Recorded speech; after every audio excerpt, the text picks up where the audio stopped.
Alert पर आया स्वास्थ्य विभाग। आप देख रहे हैं के न्यूज, खबरों का सारथी। उत्तराखंड के नए सीएम तीरथ सिंह रावत कुर्सी संभालते ही एक्शन मूड में नजर आए। आज सीएम तीरथ हरिद्वार पहुंचे और हरिद्वार में पहले शाही स्नान के मौके पर हर की पड़ी ब्रह्मकुंड पहुंचकर संतों पर फूल बरसाए। यही नहीं, सीएम तीरथ ने राज्य सरकार की तरफ से भी हेलीकॉप्टर के माध्यम से पुष्प वर्षा की। 2 दिन पूर्व तक कुंभ को कोविड की आड़ में सीमित कर रही राज्य सरकार सीएम बदलते ही बदली हुई नजर आई। खुद सीएम तीरथ ने सभी श्रद्धालुओं को हरिद्वार कुंभ में आमंत्रित किया। इस मौके पर सीएम तीरथ का गंगा सभा के सदस्यों ने भी स्वागत किया। उधर नए सीएम का कुंभ के प्रति जोश देखकर साधु संतों में भी खुशी का माहौल है। वहीं इस मौके पर के न्यूज संवाददाता ने वहां के लोगों से बातचीत की और जायजा लिया। हरिद्वार महाकुंभ में आज पहला शाही स्नान महाशिवरात्रि के पर्व पर था, जहां अखाड़ों ने एक के बाद एक कर यहां शाही स्नान किया। और इसी बीच हमको बता दें कि उत्तराखंड के नवनियुक्त मुख्यमंत्री तीरथ सिंह रावत भी अपने परिवार के साथ हरिद्वार पहुंचे, जहां उन्होंने संत महात्माओं पर फूलों से वर्षा की। और इसके बाद मुख्यमंत्री तीरथ सिंह रावत ने जो जिला प्रशासन और मेला प्रशासन के जो अधिकारी हैं उनके साथ बैठक कर जरूरी दिशा निर्देश दिए। हरिद्वार से के न्यूज़ के लिए ओम प्रयास। पहला महाशिवरात्रि स्नान, शाही स्नान पंचायती खड़ा से निरंजनी हर की पेड़ी पे करके वापस अपने छावनी में प्रवेश किया। सुरक्षा व्यवस्था, प्रशासनिक व्यवस्था अति उत्तम। सभी अधिकारियों ने मेहनत की, सकुशल स्नान कराया। माननीय मुख्यमंत्री स्वतः आकर के सब संतों का अभिवादन किया, माला फूल चढ़ा करके उनसे आशीर्वाद लिया। आज उन्होंने जो फूलों की वर्षा की, उससे सभी संत और सभी श्रद्धालु इतने खुश हुए कि सब ने यही कहा कि जय तीरथ सिंह रावत, जय तीरथ सिंह रावत, हर हर महादेव। ये आज का जो स्नान है बहुत महत्वपूर्ण स्नान है, शिवरात्रि का स्नान है। भगवान शंकर सन्यासियों पे प्रसन्न रहते हैं और सन्यासी जो है भगवान शंकर के एक गण है। और इसी कड़ी में हमारे सीएम साहब जो उत्तराखंड के माननीय सीएम साहब है, वो स्नान में हमारे हर की पौड़ी पे आए, ब्रह्मकुंड में आए। उन्होंने संतों से आशीर्वाद लिया, गंगा जल की आचमनी की। हमें बहुत अच्छा लगा और समस्त साधु संतों को उन्होंने फूलों की वर्षा की। तो इसलिए हम माननीय सीएम साहब को आशीर्वाद, साधुवाद, उनको बहुत बहुत आशीर्वाद। हमें पूरी आशा है कि हमारे सीएम साहब जो है, ये जो मेला है बहुत दिव्य होगा, भव्य होगा। बनते ही सबसे पहले उन्होंने निर्णय लिया कि हरिद्वार में आने वाले जो महापुरुष हैं, संत हैं और जो शाही स्नान में आने वाले भक्त हैं, उनको कोरोना टेस्ट कराने की कोई आवश्यकता नहीं है। वो आए, शाही स्नान करें और संतों के साथ वो स्नान करें, आशीर्वाद लें।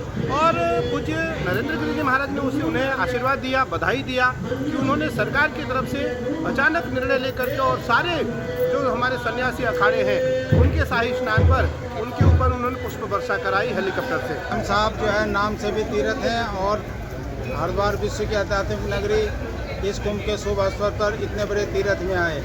उन्होंने बहुत अच्छा कार्य किया, जो संतों के स्वागत में फूलों की वर्षा, और जो उन्होंने सभी को बोला सभी लोग स्नान करें, तो सभी प्रसन्न हो गए, महात्मा भी प्रसन्न हो गए, भगत भी प्रसन्न हो गए। खुद हर की पौड़ी पे स्नान किया और हर की पैड़ी पे स्नान किया, संतों का आशीर्वाद लिया। महाशिवरात्रि भी है, आपके माध्यम से मैं संपूर्ण जनता को शुभकामनाएं देता हूं। साथ ही सारे अखाड़ा परिषद वालों का आज स्नान जो हुआ है, ऐसे 5 अखाड़ा परिषद, उनका भव्य दिव्य स्वागत, हेलीकॉप्टर से भी फूलों की वर्षा, ये कल ही मैंने शाम को निर्देशित किया है और वो हुआ है। उससे सब लोग खुश हैं, प्रसन्न हैं, साधु संत, जो मेरी बात हुई अभी। और साथ में मुझे भी मौका मिला, अवसर मिला फूल वर्षा करने का। और यह आज यहाँ का भव्य दिवस, लेकिन साथ ही जनता को भी मौका मिली। तो 8 बजे तक सुबह जनता खूब नहाई। मुझे जैसे बताया 25-30 लाख की संख्या आज थी। और जब अखाड़ा परिषद स्नान कर लेगा तो उसके बाद फिर जनता पुनः स्नान करेगी, किसी को रोक टोक नहीं होगी। हार्दिक शुभकामनाएं देती हूँ और आमंत्रित करती हूँ कि वो गंगा जल में स्नान करने जो हमारा ये चल रहा है उसमें ज़रूर आए। आमंत्रित कर रही हूँ अपनी तरफ से और सब आप लोगों को भी हार्दिक। खबर दिल्ली से है, जहां उत्तराखंड के नए सीएम बनने के बाद कांग्रेस ने बीजेपी पर तंज कसा है कि चुनाव से पहले बीजेपी ने जनता को बेवकूफ बनाया। इसका जवाब उत्तराखंड से बीजेपी प्रभारी दुष्यंत कुमार गौतम ने के न्यूज से बातचीत में दिया है।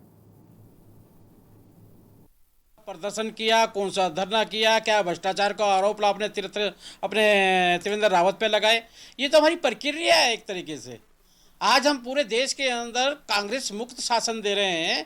कांग्रेस जा रही है, जम्मू एंड कश्मीर से गई है, वेस्ट बंगाल से जाने वाली है। पांडेचेरी में आपने देखा होगा, उन्होंने जब समुद्र के अंदर कूद के आत्महत्या खुद ही कर ली है। हमें अच्छे कार्यकर्ताओं की जरूरत है जिनको शासन और सत्ता का अनुभव है, और त्रिवेंद्र रावत जी को अच्छा पिछले भी राष्ट्रीय स्तर पर काम कर चुके हैं। संगठन और सत्ता का बहुत अच्छा अनुभव है और उस अनुभव का लाभ केंद्र में कहीं ना कहीं लिया जाएगा। सर, क्या नए सीएम दिल्ली आने वाले हैं? आ सकते हैं दिल्ली तो हमारे लिए मंदिर है, यहाँ से हमें ज्ञान मिलता है, बुद्धि मिलती है, दिशा मिलती है, और आएंगे भी, मुझे लगता है आएंगे। लेकिन प्रथमतः जो हमारी संस्कृति और संस्कार हैं, देवी देवताओं को मानना, उनकी पूजा करना, जिस प्रकार से वो आज कुंभ के अंदर अपने जितने भी साधु संत हैं उनकी सेवा कर रहे हैं, पुष्प से वर्षा कर रहे हैं, हेलीकॉप्टर से वर्षा उनके ऊपर कर रहे हैं, और कुंभ में आने वाले देश और विदेश से सभी भक्तों का स्वागत कर रहे हैं और आह्वान कर रहे हैं, आइए हमारी आस्था का केंद्र है और आप स्नान कीजिए। साफ तौर पर नए सीएम दिल्ली भी आ सकते हैं। के न्यूज़ के लिए दिल्ली से अजीत सिंह की रिपोर्ट। खबर देहरादून से। उत्तराखंड की राज्यपाल बेबी रानी मौर्य ने आज राजभवन देहरादून में प्रेस कॉन्फ्रेंस की, जिसमें उन्होंने राजभवन में आयोजित होने वाली पुष्प प्रदर्शनी के विषय में जानकारी दी। प्रेस कॉन्फ्रेंस में राज्यपाल ने सबसे पहले महाशिवरात्रि की सभी प्रदेशवासियों को शुभकामना दी। इस दौरान उन्होंने बताया कि 13 और 14 मार्च को राजभवन में पुष्प प्रदर्शनी का आयोजन किया जाएगा। इस आयोजन से पहले कल 12 मार्च को गरीब बच्चों को पुष्प प्रदर्शनी देखने के लिए आमंत्रित किया गया है। इतना ही नहीं, इस बार वसंत उत्सव में वृंदावन की फूल होली और मयूर नृत्य भी होगा। इसके साथ ही राज्यपाल ने बताया कि इस साल अगस्त और सितंबर माह में फलों की प्रदर्शनी का आयोजन भी होगा, जिसमें राज्य के फलों को प्राथमिकता दी जाएगी। फलों की इस प्रदर्शनी में सेब, लीची और अन्य फलों को शामिल किया जाएगा। प्रदेश के काश्तकारों को रोजगार के अधिक अवसर उपलब्ध कराए जाने के उद्देश्य से फलों की प्रदर्शनी लगाई जाएगी। 13 और 14 मार्च को राजभवन में फ्लावर शो बसंत उत्सव का आयोजन करने जा रहे हैं। आपको विदित ही है, और ये 2003 से प्रारंभ हुआ है। पुष्प प्रदर्शनी के रूप में शुरू हुआ ये आयोजन दिन ब दिन लोकप्रिय होकर अब एक बड़े सांस्कृतिक एवं आर्थिक महोत्सव के रूप में हो चुका है। हरिद्वार में महाकुंभ के शाही स्नान के चलते पुलिस ने उत्तराखंड के सभी बॉर्डरों पर चौकसी बढ़ा दी है। उत्तर प्रदेश, हरियाणा, राजस्थान, दिल्ली आदि से श्रद्धालु हरिद्वार का रुख कर रहे हैं। वहीं नारसन बॉर्डर पर सरकार द्वारा जारी एसओपी का कड़ाई से पालन किया जा रहा है। रुड़की एसडीएम पूरन सिंह राणा ने बताया कि हरिद्वार में अखाड़ों का शाही स्नान है। नारसन बॉर्डर पर कोविड के चलते सरकार द्वारा जारी एसओपी का कड़ाई से पालन किया जा रहा है। हरिद्वार जाने वाले जिन लोगों के पास कोविड-19 की नेगेटिव रिपोर्ट नहीं है, उनको वापस भेजा जा रहा है।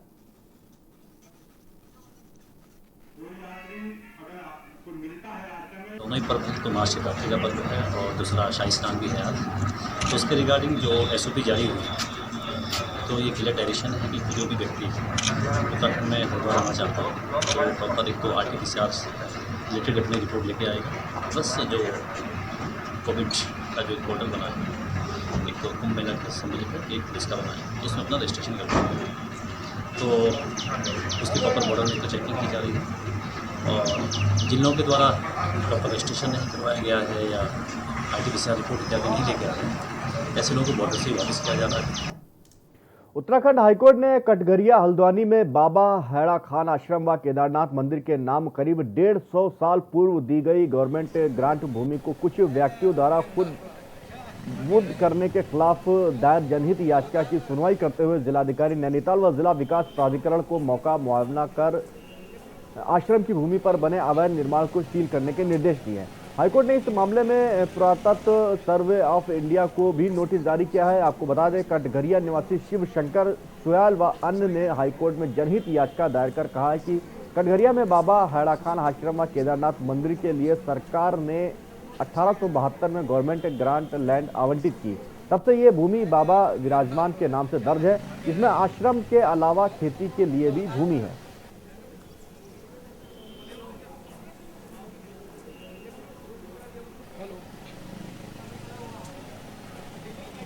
हल्द्वानी में एक जो ऐतिहासिक टेंपल है हेड़ा खान महाराज का कटघरिया में, जो 1890 में स्थापित है, वो गवर्नमेंट ग्रांट लैंड है और उसमें कुछ लोगों द्वारा दुकानों का निर्माण किया जा रहा है, जिनको इस मामले में कोई अधिकार नहीं है, और उनके पक्ष में जो डेवलपमेंट अथॉरिटी है उसके द्वारा नक्शा भी स्वीकृत कर दिया गया था। तो उस बारे में याचिका दायर हुई थी, जिसमें कोर्ट ने डेवलपमेंट अथॉरिटी को डायरेक्ट किया है कि वो इस साइट को विजिट करे और देखे कि अगर जो लोग कंस्ट्रक्शन कर रहे हैं उनके पास कोई लीगल राइट नहीं है तो उस निर्माण कार्य को वो सील भी करें। खबर सिताजगंज से है, जहां बाराकोली रेंज के जंगल में स्थित भगवान शिव का ऐतिहासिक झाड़ खंडेश्वर मंदिर श्रद्धालुओं के आस्था व उपासना का केंद्र है। भगवान शिव के 300 वर्ष से अधिक पुराने इस पौराणिक मंदिर में कई धार्मिक व ऐतिहासिक किस्से जुड़े हुए हैं। बाबा आगमपुरी के वंशज 4 पीढ़ियों से इस मंदिर में पुजारी हैं। वहीं शिवरात्रि पर यहाँ 3 दिवसीय मेले का आयोजन भी किया जाता है। आपको बताते चलें, सितारगंज क्षेत्र में झाड़ी गांव में हर वर्ष महाशिवरात्रि के पर्व पर 3 दिवसीय मेला लगता है, जिसमें आसपास के क्षेत्रों के सभी लोग इकट्ठा होते हैं। बता दें, यह मंदिर बरसों पुराना है। कोविड-19 के बाद आज हर वर्ष की उपेक्षा में मेले में काफी भीड़ देखी गई।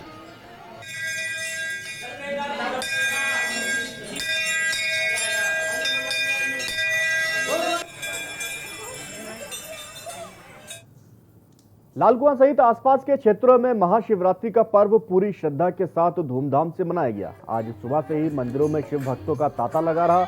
महाशिवरात्रि के पावन पर्व पर श्री बिंदेश्वर महादेव मंदिर श्री हंस प्रेम योग आश्रम बिंदु खत्ता में कथा प्रवचन किया गया, जिसमें भारी संख्या में भक्तगण शामिल हुए। वहीं इस मौके पर श्री हंस प्रेम योग आश्रम के प्रबंधक महात्मा सत्याबोधानंद महाराज ने कहा कि आज महाशिवरात्रि का पावन पर्व धूमधाम से मनाया जा रहा है। उन्होंने बताया कि ऐसा मान्यता है कि श्री बिंदेश्वर महादेव मंदिर में आने वाले सभी भक्तगणों की मनोकामनाएं पूरी होती हैं।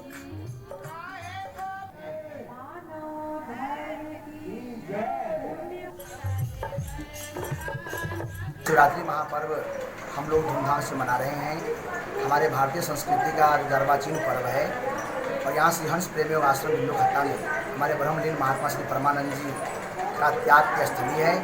सन 1960 से यहाँ पे शिवरात्रि का पर्व मनाया जाता है और बड़े बिंदु खत्ता के अलावा पूरे उत्तराखंड के दूर दराज से लोग यहाँ पे आते हैं और आस्था की प्रतीक है। प्राचीन मंदिर है यहाँ पे और हमारी ऐसी मान्यता है बिंदेश्वर महादेव जी मंदिर का, यहाँ पे जो सच्ची आस्था और श्रद्धा को लेकर के आते हैं और सच्ची भावना से जो जलाभिषेक जो करते हैं, तो महाप्रभु भोलेनाथ उनकी सारी मुरादें पूरी करते हैं, सारे मनोकामना जो पूर्ण करते हैं।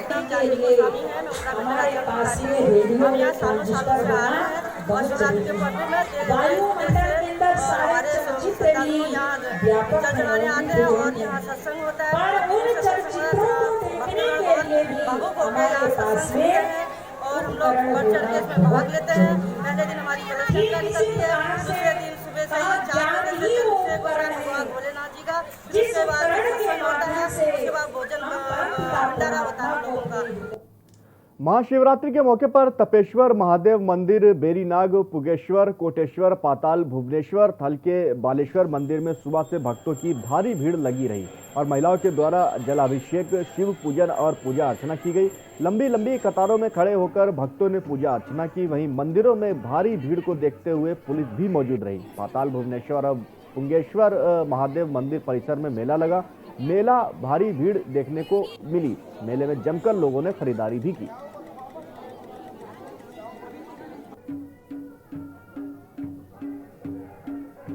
अर्चन किया जाएगा, जिसमें 11,008 पार्थियों का पूजन किया जाएगा। उसके बाद 4 पहर रुद्राभिषेक किया जाएगा। कल प्रातः जो है इसमें रुद्राभिषेक संपन्न होने के बाद इसमें हवन यज्ञ किया जाएगा और आज दिन भर यहाँ पर सुबह से 4 बजे से पूजा, शिवार्चन और जलाभिषेक निरंतर पूजा की जा रही है। महाशिवरात्रि के पावन पर्व पर नैनीताल के नैना देवी मंदिर बम भोले के जयकारों से नैनीताल आसपास से दूर दराज के शिव भक्तों ने नैना देवी मंदिर में महादेव मंदिर पर जल अभिषेक कर पूजा अर्चना की।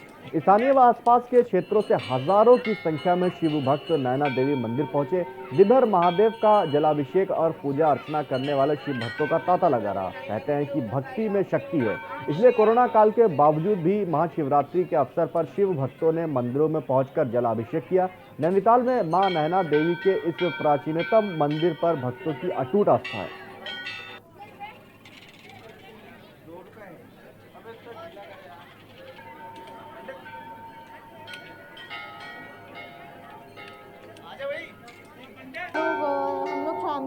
आए थे नैनीताल, और हमें पता है नैना देवी मंदिर काफ़ी फेमस है यहाँ पे, और आज शिवरात्रि भी थी तो हमें लगा this is the perfect day to come here. और हमने शिव जी की मतलब दर्शन किए, हमने चढ़ावा भी चढ़ाया। पूजा हमने पूरी श्रद्धा के साथ करी है, क्योंकि भोलेनाथ जो है वो हर किसी का फल देते ही हैं उनकी पूजा का, तो इससे हमने भी आस्था के साथ व्रत रखा हुआ है। यहाँ पे जल अर्पण किया, फिर उसके बाद पूजा करी। महाशिवरात्रि के पावन पर्व पर हरिद्वार से जल भरकर लाने के बाद बम भोले के जयकारों के बीच काशीपुर तथा आसपास और दूरदराज के शिव भक्तों ने देर रात से मोटेश्वर महादेव मंदिर का जलाभिषेक किया। इसी के साथ साथ काशीपुर के शिव मंदिरों और शिवालयों में जाकर पूजा अर्चना भी की। स्थानीय व आसपास के क्षेत्रों के हजारों की संख्या में कांवरियों ने काशीपुर में चैती मंदिर के पास मोटेश्वर महादेव मंदिर में जलाभिषेक किया। पूजा अर्चना करने वाले व शिवलिंग पर जल चढ़ाने वालों ने शिव भक्तों का तांता लगा रहा। महाभारत कालीन मोटेश्वर महादेव मंदिर का शिवलिंग 112वां उप ज्योतिर्लिंग है।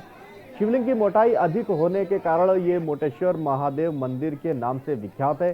स्कंद पुराण में भगवान शिव ने कहा कि जो भक्त कावड़ कंधे पर रखकर हरिद्वार से गंगा जल लाकर यहाँ चढ़ाएंगे उसे मोक्ष मिलेगा। इसी मान्यता के चलते मन्नत पूरी होने पर यहाँ लोग कावड़ चढ़ाते हैं। काशीपुर के चैती मैदान में महादेव नहर के किनारे मोटेश्वर महादेव मंदिर स्थित है। यहाँ रोजाना सैकड़ों श्रद्धालु पूजा करने आते हैं।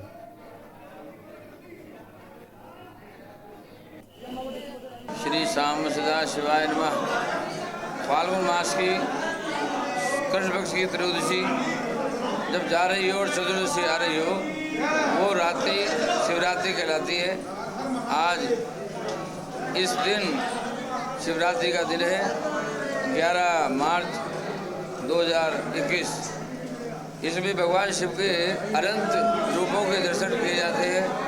पूरे विश्व में जहाँ भी भगवान शंकर के मंदिर है वहाँ पर आज शिवरात्रि का पर्व मनाया जाता है। बड़ी धूमधाम के साथ पार्वती और शिव का विवाह के रूप में आज की रात मनाई जाती है। रुकेंगे एक ब्रेक के लिए, फौरन हाजिर होते हैं।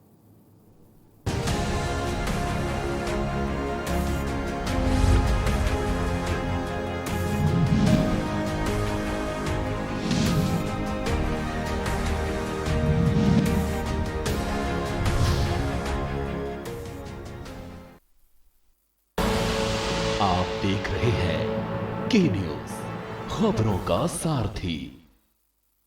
खुदी को आजमाया है तो ये अंदाज आया है, खुदी को आजमाया है तो ये अंदाज आया है। तुम में भी मैं हूं, शुद्ध प्लस पान मसाला।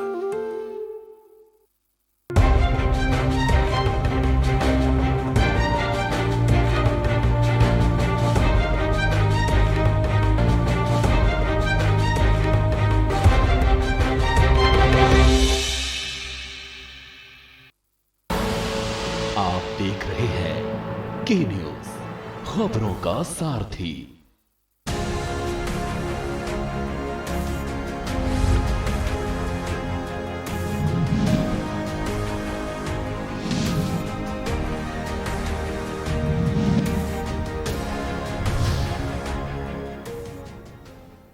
ब्रेक के बाद स्वागत है आपका बुलेटिन में। 4 धामों में से एक बाबा केदारनाथ की कपाट खुलने की तिथि की घोषणा के साथ ही शिव भक्तों में उत्साह की लहर है। बाबा केदारनाथ के कपाट 17 मई सुबह 5 बजे मेष लग्न में खुलेंगे, जिसके बाद 18 मई को बद्रीनाथ के कपाट खुल जाएंगे। साथ ही 14 मई को श्री गंगोत्री यमुनोत्री धाम के कपाट भी खुलेंगे।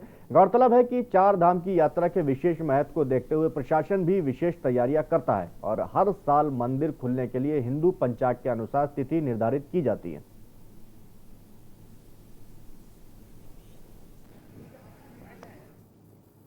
आज शिवरात्रि के महापर्व पर बाबा केदार के शीतकालीन गद्दी स्थल ओमकारेश्वर मंदिर उखी मठ में बाबा केदार के कपाट खोलने की तिथि निकाली गई। 17 मई को सुबह 5 बजे बाबा केदार के कपाट आम भक्तों के लिए खोल दिए जाएंगे। शिवरात्रि के महापर्व पर आज बाबा केदार के शीतकालीन गद्दी स्थल ओमकारेश्वर मंदिर उखी मठ में केदारनाथ के कपाट खोलने की तिथि पंचांग पूजन के तहत पुजारियों की ओर से निकाली गई। इस बार केदारनाथ के कपाट 17 मई को प्रातः 5 बजे खोले जाएंगे। 14 मई को बाबा केदार की पंचमुखी चल विग्रह उत्सव डोली अपने शीतकालीन गद्दी स्थल ओमकारेश्वर मंदिर उसी मठ से केदारनाथ के लिए प्रस्थान करेगी। 16 मई को बाबा केदार की डोली केदारनाथ पहुंचेगी और 17 मई प्रातः 5 बजे कपाट आम भक्तों के लिए खोल दिए जाएंगे।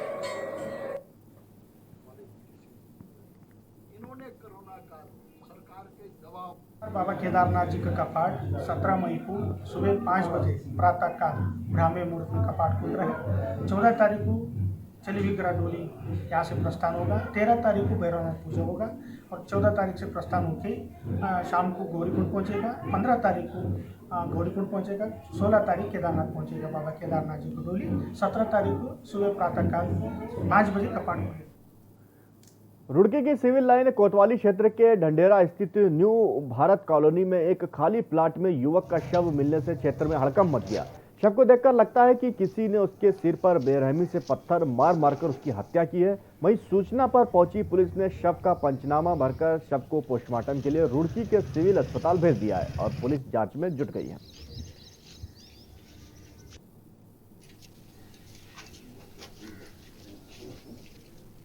पड़ी है यहाँ पे भारत कॉलोनी में, तो यहाँ पे जो है मौके पे पुलिस आई है। बाद में पता चला ये जो है रवि रावत है और पूर्व में भी जो है ये क्या मर्डर में भी जेल जा चुका है।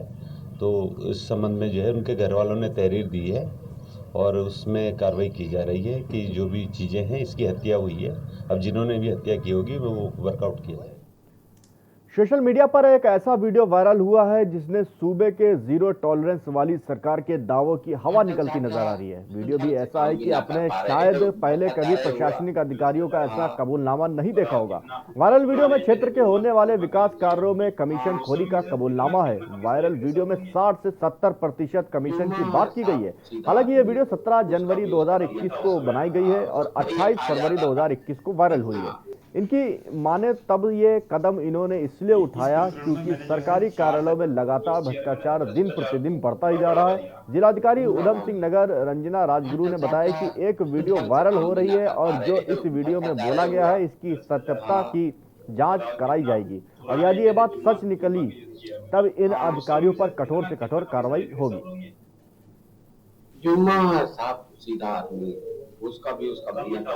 भ्रष्टाचार है और इसमें जो है लगभग ये सभी लोग मिलके 70% तक धनराशि जो है ये आपस में मिली भगत करके ये खा जाते हैं। और ये जो वीडियो है यहाँ के जो प्रधान लिपिक हैं देवनाथ मिश्रा जी, ये उनकी वीडियो है और ये जो बता रहे हैं इसमें बिल्कुल ये सच है।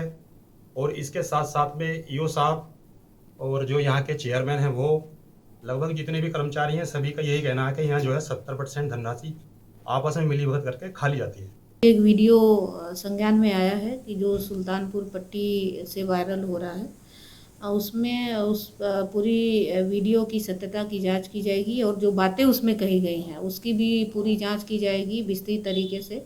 और यदि उस बातों की पुष्टि होती है कि जो बातें उसमें कही गई हैं तो निसंदेह संबंधित के खिलाफ कठोर से कठोर कार्रवाई की जाएगी। आज भी लोग मानवता का परिचय देने में पीछे नहीं है। जरूरतमंद के मदद के लिए एक नहीं कई हाथ तो उस समय उठ गए जब एक अनाथ निधन लड़की की शादी का बीड़ा डोईवाला के वृद्धा आश्रम ने उठाया। वृद्धा आश्रम में रह रही अनाथ बेटी कविता की शादी केशवपुरी के ही लड़के जीवन से बड़ी धूमधाम से हुई। शादी का पूरा खर्च नगर क्षेत्र के व्यापारियों के साथ सामाजिक और राजनीतिक लोगों के साथ पत्रकार साथियों ने उठाया और बेटी की शादी करवाई। इसके साथ ही राज्य मंत्री करण वोरा ने भी शादी में पहुंचकर दोनों बच्चों का आशीर्वाद दिया और भविष्य में भी हर संभव मदद का भरोसा दिया।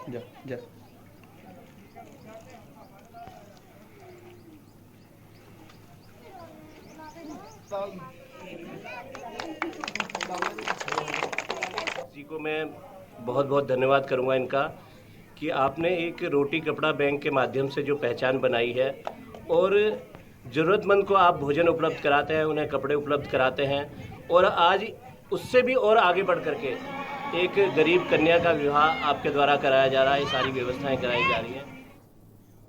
मैंगो फलों में शुमार होने वाला स्ट्रॉबेरी फल का नाम सुनते ही मुंह में पानी आ जाता है। इसकी खेती हिमाचल में सर्वाधिक की जाती है तो वहीं उत्तराखंड में इस फल की खेती मैंगलोर में भी की जाती है। मैंगलोर क्षेत्र में स्ट्रॉबेरी की खेती होने से आम लोगों तक भी इस रसीले फल का स्वाद पहुंच जाता था। लॉकडाउन के चलते पिछले साल स्ट्रॉबेरी की खेती पूरी तरह से बर्बाद हो गई, जिससे इस फल की खेती करने वाले किसानों को भारी घाटा उठाना पड़ा। पिछले नुकसान को लेकर कई किसानों ने इस बार स्ट्रॉबेरी की खेती ही नहीं की केवल कुछ चुनिंदा किसानों ने ही हिम्मत जुटाकर इस फल की खेती की और पिछले साल आए नुकसान की भरपाई करने की कोशिश भी करेंगे। स्ट्रॉबेरी की अक्टूबर में लगाई जाती है और इसका फल फरवरी में जाकर तैयार हो जाता है। और हमने पिछली बार भी लगाई थी इसे। पिछली बार लॉकडाउन की वजह से काफ़ी नुकसान हुआ है और इसकी पौध भी हम हिमाचल से लाते हैं। और अब की बार नुकसान होने की वजह से, पिछली बार नुकसान होने की वजह से बहुत से किसानों ने इसे नहीं लगाई। फिलहाल इस बुलेटिन में इतना ही। खबरों का सिलसिला आगे भी जारी है, देखते रहिए के न्यूज़ इंडिया।